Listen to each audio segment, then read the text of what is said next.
Hoje eu quero conversar com vocês um pouquinho sobre a segunda temporada da minissérie A Amiga Genial, né? Dando continuidade aos nossos estudos sobre as obras da Helena Ferrante. Lembrando que esse vídeo tem spoilers, se você ainda não assistiu, assiste primeiro, depois você volta aqui. Ou se você não liga para spoiler, continue por sua conta e risco, né? Olha, eu gostei dessa segunda temporada, mas eu percebi o seguinte, essa série tem muitos episódios, não vou dizer que tem muitos episódios, mas assim, ela exige muita paciência do espectador. Porque não acontece muita coisa. Acontece muita coisa, mas assim, se você está acostumado a assistir séries onde acontece algum evento catastrófico, alguma coisa assim, muito, nossa, meu Deus, caramba, olha só. Essa série não tem tanto isso. Por quê? Algo que eu achei muito legal também nessa história é o seguinte: a autora do livro se chama Helena Ferrante. Não sabemos muito bem se é mulher ou se é homem, né? Ela utiliza de um pseudônimo. Inclusive, ela acredita, né, dando entrevistas, que isso dá até mais liberdade para ela de escrever, né? Você conhece a autora somente pelo seu trabalho, né? Hoje em dia, isso é muito difícil de acontecer, né? A maioria dos escritores tem aí redes sociais, né? Colocam sua cara a tapa. O Rafael Montes mesmo é um escritor que, poxa, ele escreveu eu acho que é Jantar Secreto, o nome do livro, um dos melhores livros que eu já li. Ele escreveu Uma Mulher no Escuro, muito bom também. Bebeu muito da fonte da história do vampiro de Niterói e tal. Tem 2 plot twists dentro desse livro. É um livro muito bom, muito bem escrito. Ele escreveu não sei se é Suicidas.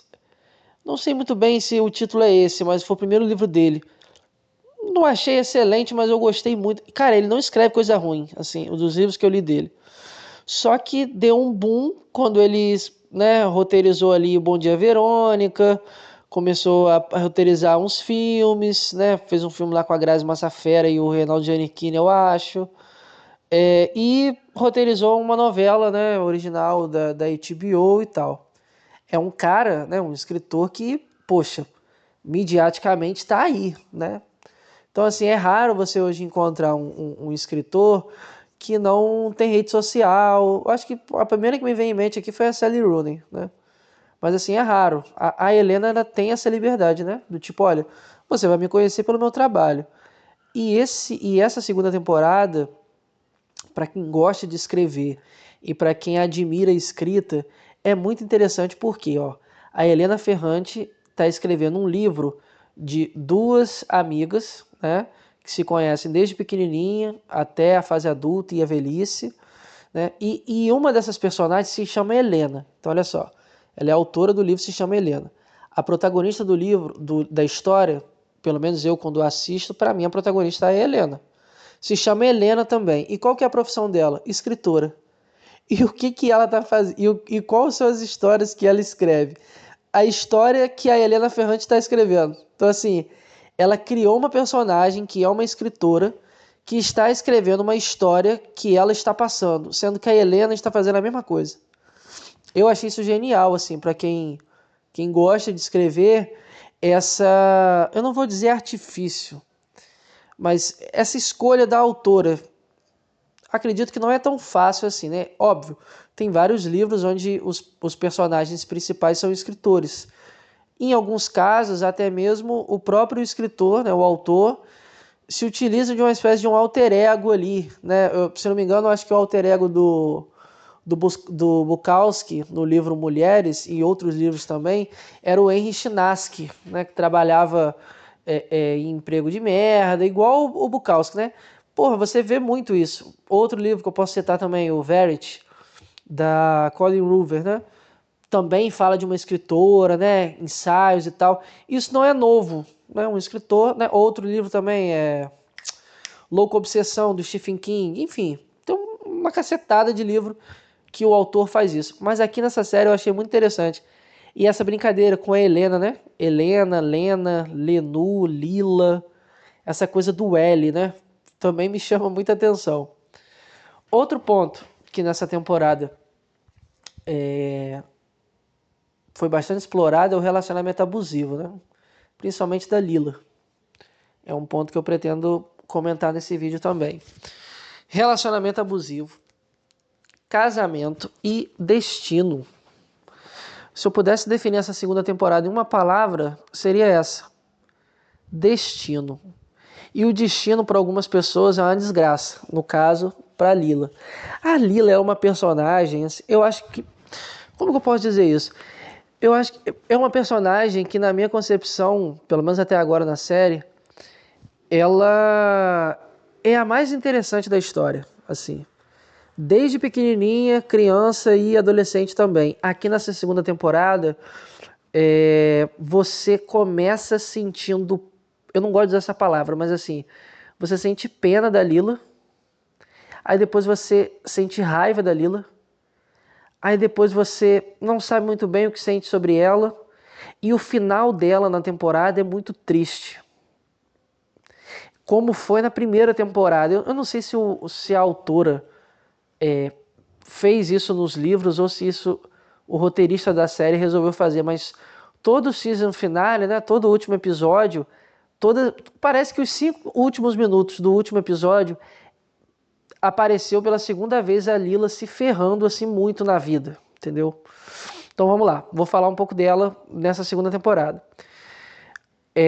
Os primeiros episódios mostram a Lila casada com o Marcelo, né? O Marcelo não, o Stefano, perdão. O Marcelo foi o cara que ela não quis casar, que é rico pra caramba e uma das famílias mais influentes ali daquela região. E ela aparece com o olho roxo. Então, assim, ela recebe a Lenu em casa, portando assim de madame, né, e tal, casou com um cara rico, não tá trabalhando, fica em casa o dia todo. Quando ela tirou o óculos, o olho dela tava roxo, muito roxo. Então, assim, ela apanha do Stefano. É um relacionamento abusivo aqui. Só que a Lila, ela faz o seguinte, para atingir o Stefano, ela de vez em quando gosta de sair muito arrumada, digamos assim, né? Ela põe um vestido com muita estampa, ela faz o cabelo, penteia o cabelo de uma forma assim diferente, coloca um batom vermelho. Ela gosta de andar e de saber que os homens estão olhando para ela e desejando ela. Por quê? Porque ela sabe que isso deixa ele puto. Então, assim, há uma luta aqui, né? Do tipo, olha, se você me humilha dentro da minha própria casa, se você me bate, se você quer me controlar, se você diz que eu não sirvo pra nada, que eu sou uma vadia, que eu não consigo ter filho, ou que eu sou tão ruim que eu mato os meus filhos dentro da barriga, também rola tem esse tema na segunda temporada, nessa questão da gravidez, né? Do aborto, da infertilidade, isso também está presente na segunda temporada. Ela tem esse comportamento, né? Tipo, ela sai sabendo que vai atingir o marido, do tipo, para deixar ele pensando mesmo, entendeu? Pô, será que ela tá me traindo? Ou por que ela tá se vestindo dessa forma para atrair o olhar dos homens? E a preocupação dele também é o que os homens vão falar dele, do tipo, como que você deixa sua mulher sair assim de casa? Isso não é roupa de uma mulher que é casada ou de uma mulher direita. Ele fala muito isso, né? Das maiores ofensas dele é essa palavra, vadia. Vadia, puta maldita. Ele xinga ela constantemente. É um casamento que não tem carinho nenhum, assim. Ele não tem carinho nenhum por ela. Os dois não conversam. Basicamente só casou com ela porque ela é inteligente e projeta lá os sapatos. Foi um casamento de interesse. E ela descobriu isso da pior forma. Isso foi um baque muito grande pra personagem, né? Tipo, porque ela por um minuto acreditou no amor, né? Tipo assim, pô, o cara casou comigo porque ele gosta de mim. Algo muito interessante nessa série também é o seguinte, cara, parece que as duas protagonistas têm uma autoestima muito ferrada, assim. A Lenu, ela sente que ninguém se interessa por ela. Ninguém se interessa por ela. Já a Lila, cara, a maioria dos homens ficam interessados por ela. Mas ela, tipo assim, caga pros homens. Ela não é uma personagem que ela fica vislumbrada. tem esse vislumbre do tipo, nossa, os caras estão me querendo. Não, tipo, ela meio que caga mesmo pros caras quando se interessam demais por ela. Eu acho que na maioria das vezes ela vê os homens de uma maneira muito assim, imbecil, sabe? É difícil ela encontrar um cara com uma certa sensibilidade ou inteligência que a cative. A maioria daqueles homens ali são brutos, são pobres, não têm formação, ou são mafiosos. Ela é uma mulher extremamente inteligente e sensível, mas ela vive num mundo de ignorantes, pobres e comerciantes. Isso para ela é muito triste. Por isso que ela inveja muito também, inveja e admira e torce pela Lenu. Porque a Lenu, ela não convive com essa galera. A Lenu, ela consegue sair do bairro, vai estudar fora, fora ali do bairro, vai estudar em Pisa, e a Lenu, ela tem contato com a nata acadêmica. Tipo assim, a Lenu, ela, nos episódios, eu achei isso muito legal também, assim. Ela se distancia muito do povo dela, da galera dela que ela cresceu ali. Porque ela vai se tornando uma acadêmica. E a própria atriz, ela é muito, cara, ela é muito boa, assim, na atuação. Porque ela corta o cabelo, ela começa a frequentar lugares mais sofisticados, a maneira como ela se senta à mesa, como ela participa das conversas, muda completamente, assim. Não é que ela vai se tornando, ela fica classuda, sabe? Tipo, cara, as duas têm uma diferença de idade muito pouca, mas a maturidade que a Lenu alcança nessa segunda temporada é absurda. Do ponto de vista acadêmico, de uma carreira acadêmica, ela está crescendo. Ela pretende ser escritora, né? Só que do outro lado, a amiga dela está casada, num relacionamento de merda, apanha do marido, sabe que esse casamento é por interesse, e a única maneira que ela tem até o momento de atingir o marido é saindo dessa forma e fazendo ele ter uma pulga atrás da orelha do tipo, ou ela está me desrespeitando, saindo, né, e atraindo a atenção dos homens e fazendo os caras comentar sobre mim, ou ela pode estar me traindo. Então assim, ela também gosta de torturar ele com essa dúvida. Como a mãe, a Amália, né, do livro Um Amor Incômodo, que eu tratei aqui no canal também. Então, de um lado temos a Lenu, crescendo ali academicamente, né? A galera que ela convive, eu acho isso muito legal assim no livro, né? Ela vai se distanciando desse povo. Ela passa a não conseguir nem conversar direito com as pessoas, sabe? Tipo, o pessoal da cidade dela passa a ver ela como um ET. Tipo assim, como que ela pôde sair daqui, e tá estudando fora, volta achando que é melhor que todo mundo? Porque a formação intelectual da Lenu, ela nunca parou, pô. A família dela investiu no estudo. Só que a Lenu, ela não tem a mesma paixão pelo estudo, pelo conhecimento, pela literatura em específico, como a Lila. Eu acho que às vezes a Lenu, ela estuda porque ela precisa estudar e ela nunca sente que tem realmente talento, sabe? Diferente da Lila. A Lila, ela ama literatura e escrever também. Ela sente prazer lendo o livro, ela, tipo, lê numa sentada só, sabe? A Lila, no caso, né? A Lenu, às vezes eu percebo, pelo menos assistindo a série, né? Uma relação muito de disciplina, sabe? Com o estudo. Eu não vejo ela sentindo tanto prazer lendo os livros como a Lila sente. Ou às vezes ela lê o livro para saber, para entender, sabe? Tipo, sabe quando você lê, por exemplo, vou dar um exemplo. Eu posso ler Lolita para, digamos assim, ter uma experiência literária, sabe?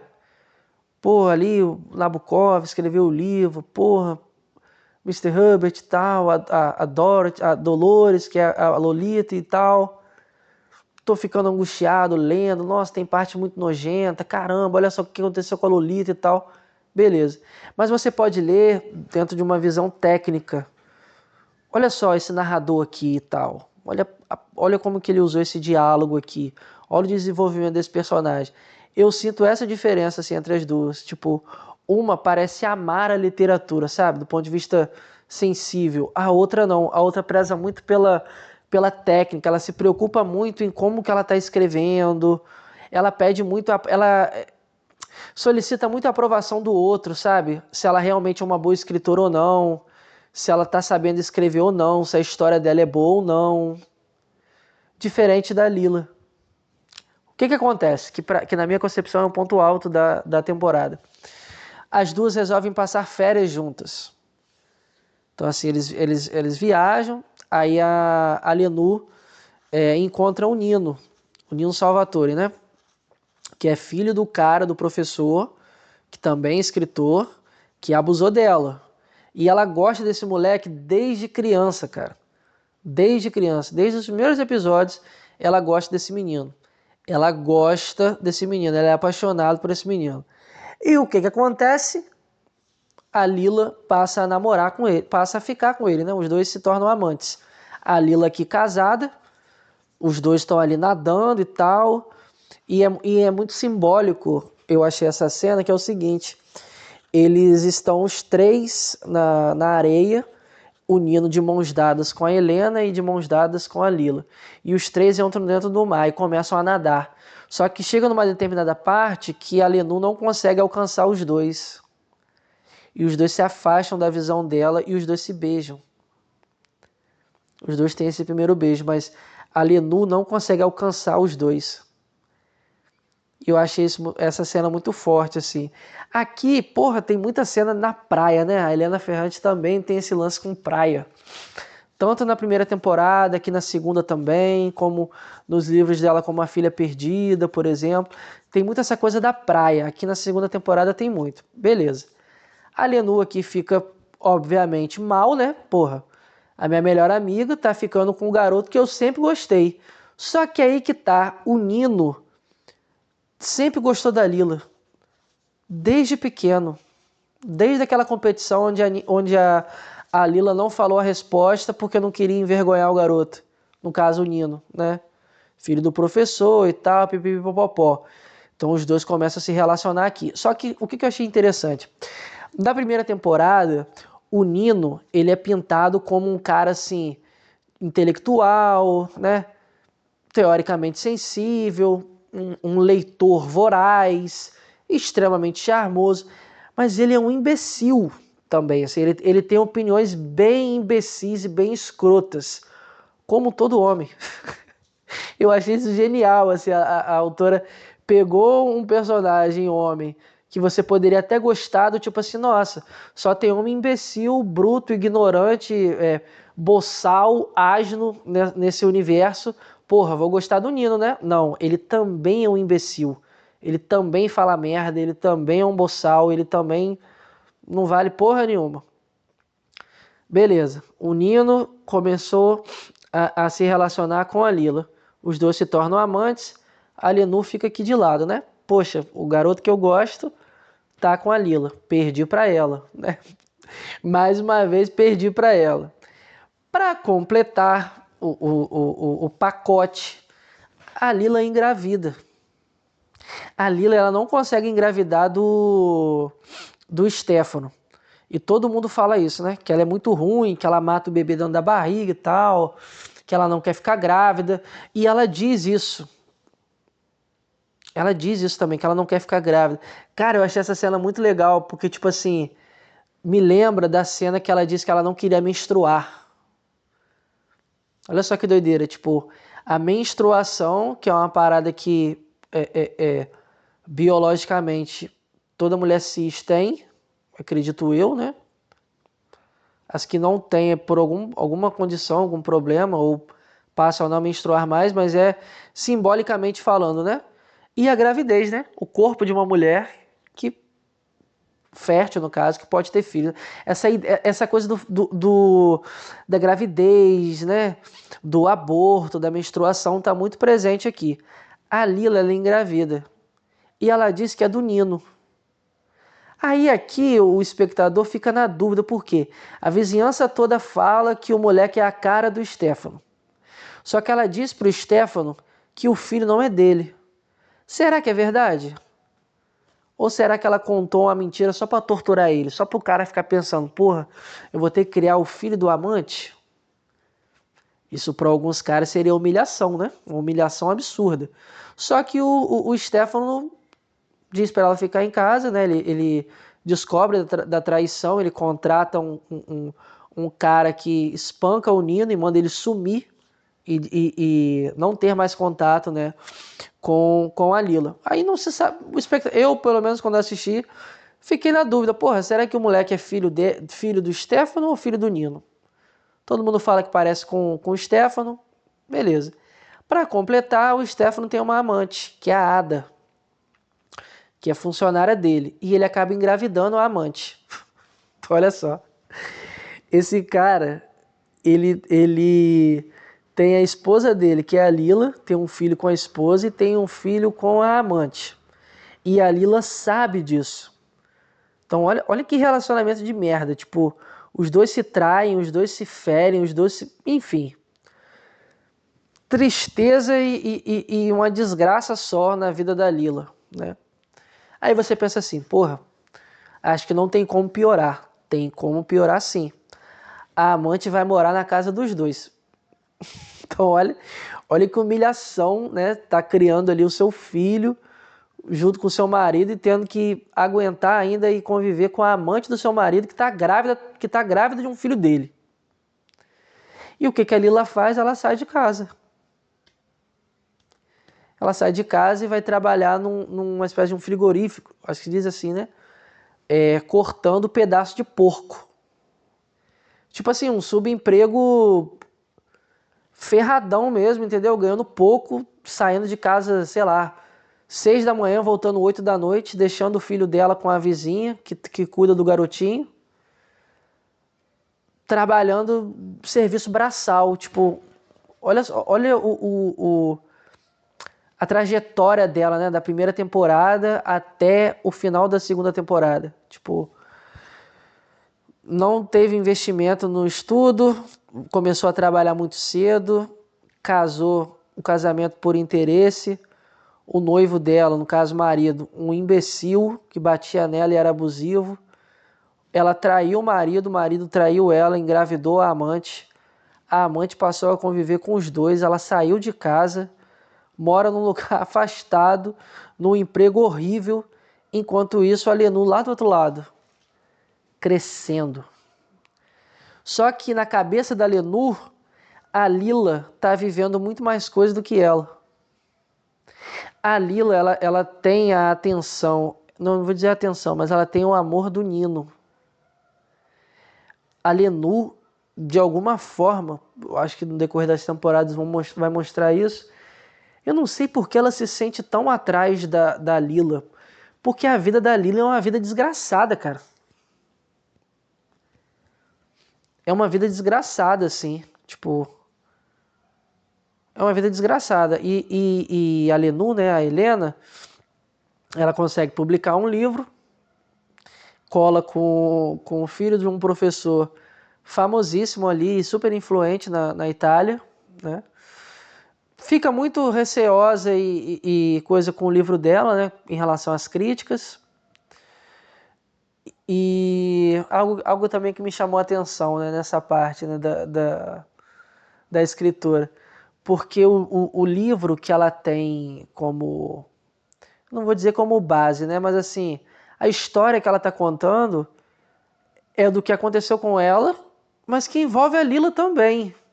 Sendo que de certa forma, ela não é que ela admira, cara, eu acho que ela realmente considera a Lila como uma verdadeira escritora. Ela não se sente como uma escritora. Isso eu acho muito louco. Leva a gente a questionar, né? Porra, o que faz alguém ser um escritor? Publicar um livro? Ser lido por muita gente? Sair na capa de um jornal com a crítica de alguém? ela é muito insegura. E, cara, assim, a relação que ela tem com os homens é muito ruim, cara. É muito ruim. Tipo, o cara que ela gosta se envolveu com a melhor amiga dela. A relação sexual que ela teve, a primeira, foi com um professor, que foi um imbecil que abusou dela. Ela chega a ter relação sexual com ele de novo. Cara, essa cena é muito triste também, tipo, porque ela tá vendo a Lila transando freneticamente com o Nino o tempo todo. Não sei se foi num momento de tipo assim, eu quero sentir isso também, tipo, ter uma relação sexual também, assim como ela está tendo. Como ela tentou ter com o filho lá da mulher que enlouqueceu quando o Salvatore saiu do bairro. Porra, essa cena é muito triste. Muito cara velho que dá em cima dela, tipo professor, tá ligado? Ou de uma maneira muito abusiva, sabe? Os homens que, quando conversam com ela, têm uma abordagem extremamente escrota. Então, assim, a relação que ela tem com os homens é completamente diferente da admiração, por exemplo, que a Lila tem. Então, assim, a relação dela com os homens e com o sexo, aqui nessa segunda temporada, é bem problemática. A própria personagem, eu comentei agora há pouco que na minha concepção a Lila tem muito mais camadas, mas porque eu acredito que a história da Lila é uma história que está sendo melhor desenvolvida do que a da Lenur.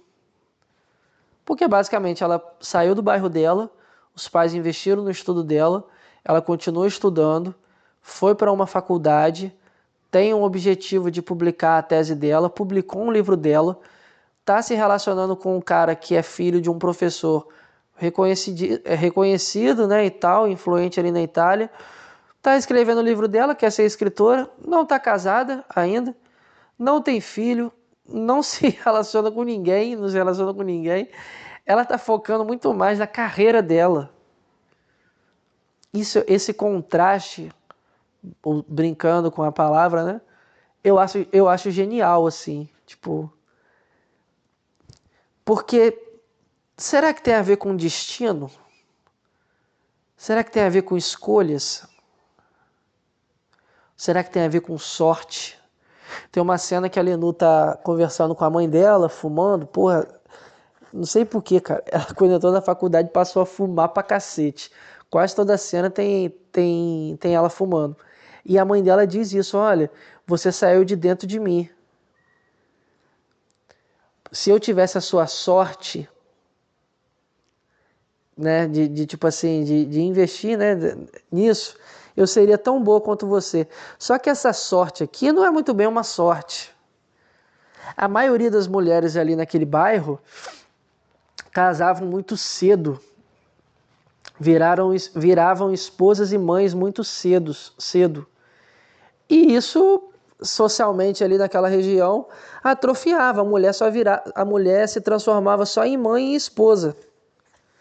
Mas sabe qual que é o interessante nessa série até agora que eu achei? Foi o seguinte: o único cara a única pessoa que investiu de verdade na Lenur, que acreditou de verdade na Lenur, foi o pai dela.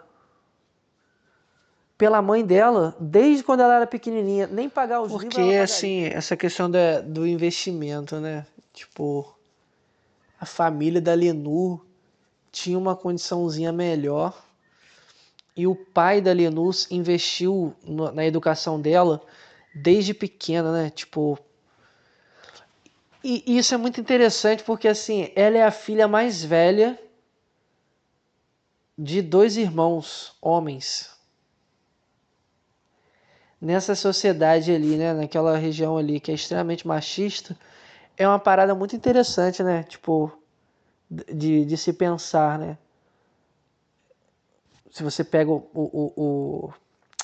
se você faz um paralelo entre duas famílias, a mãe da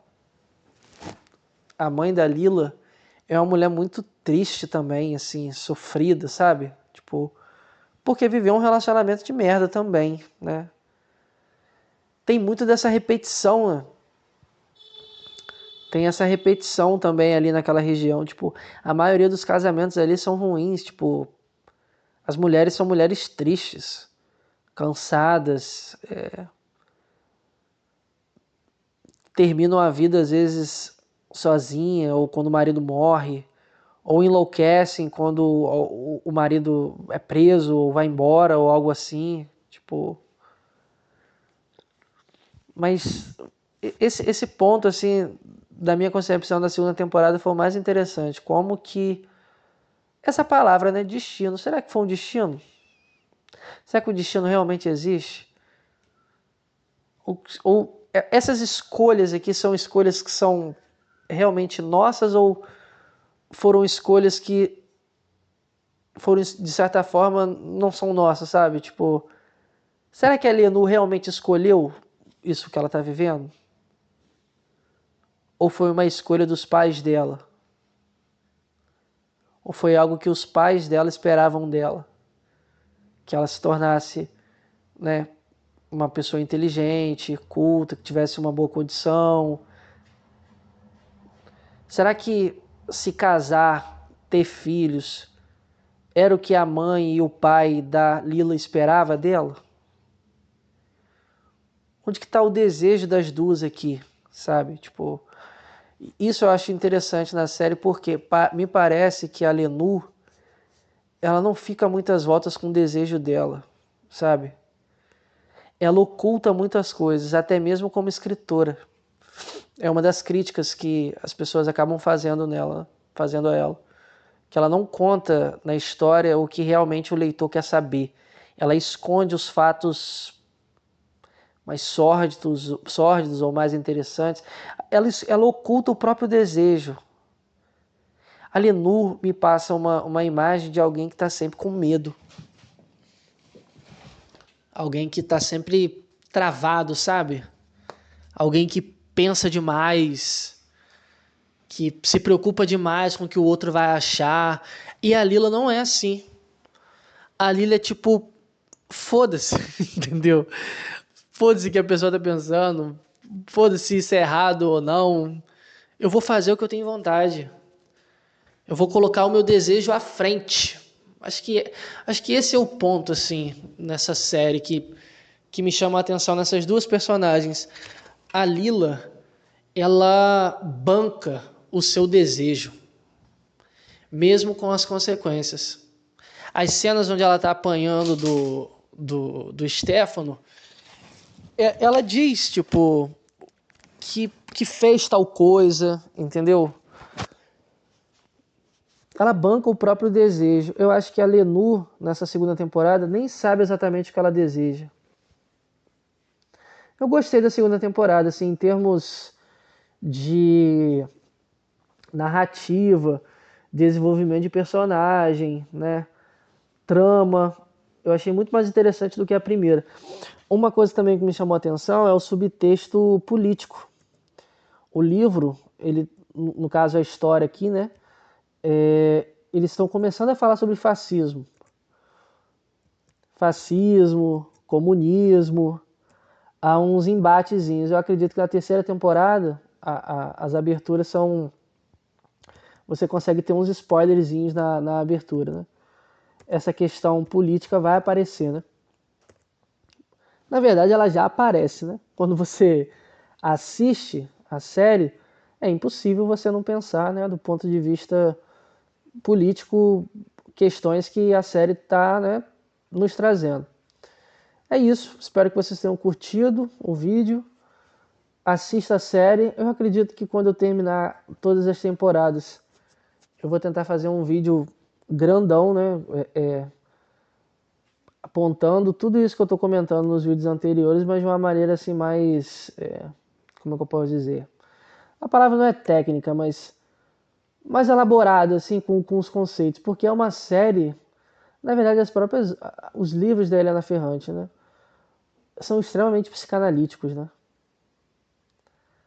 São extremamente psicanalíticos. Espero que vocês tenham curtido. Até a próxima.